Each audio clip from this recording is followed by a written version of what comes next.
అదంతా పుత్రోత్సాహం తండ్రికి అని పూర్వం మనం చదువుకున్నాం కదా.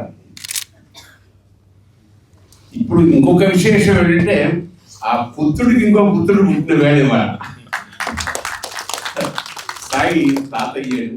అది చాలా అంటే సినిమా హిట్ అయితే కానీ సూపర్ హిట్ అయితే కానీ నేను రాలేని వాడు తీసుకున్నట్టున్నాడు. చాలా సంతోషం.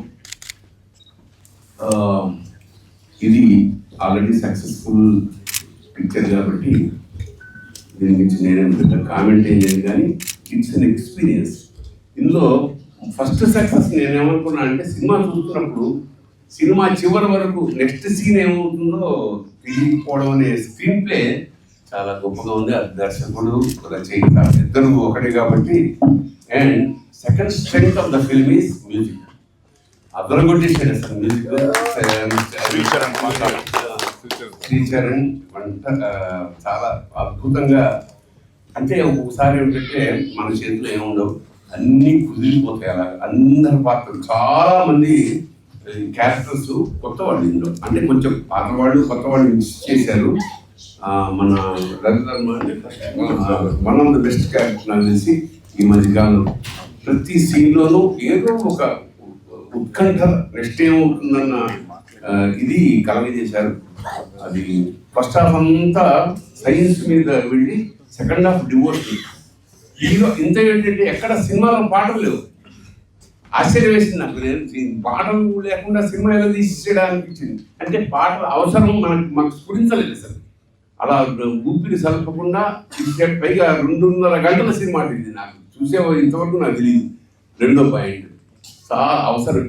హీరో హీరోయిన్ ప్రేమ ఈ గొడవ ఏమీ లేదు. అంటే ఆశ్చర్యం అన్నమాట. ఎవ్రీథింగ్ చాలా కొత్తగా డిజైన్ చేశాడు.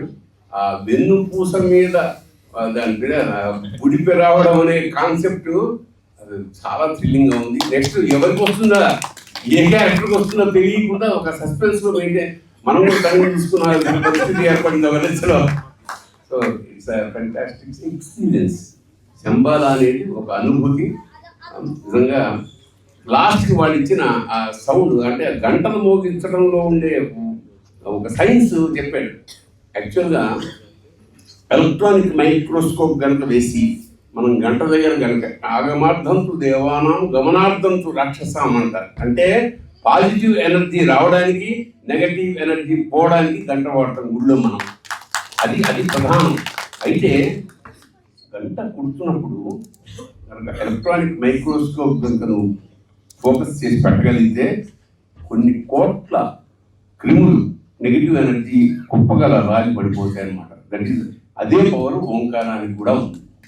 ఓంకారము గంట దగ్గరగా ఈ రెండు ఒకే పనులు చేస్తాయి, అంటే శుద్ధి చేస్తాయి అన్నమాట.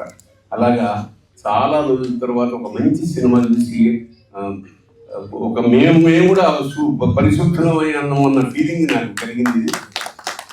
ఒక గొప్ప ఆధ్యాత్మిక, అంటే మనం సైన్స్ని ఎప్పుడూ కాదనం, మంచి సైన్స్ని కాదనం, శాస్త్రాన్ని కాదనక్కర్లేదు. There are some extraordinary points which we cannot explain with science అన్నది. ఈ రెండు సమన్వయంతో దర్శకుడు రచయిత చాలా చక్కగా ఒక అద్భుతమైన అనుభూతిని క్రియేట్ చేశాడు. ఈ విజయానికి ముఖ్యంగా ఇది హిందీలో కూడా పెడుతుందట.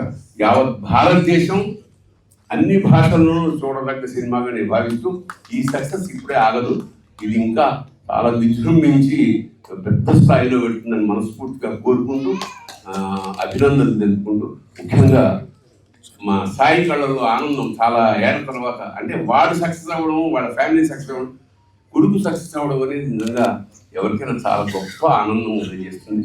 అది జరిగినందుకు మన పరమేశ్వరుని కృతజ్ఞతలు చెప్పుకుంటూ శుభం భూయాత్. శుభం.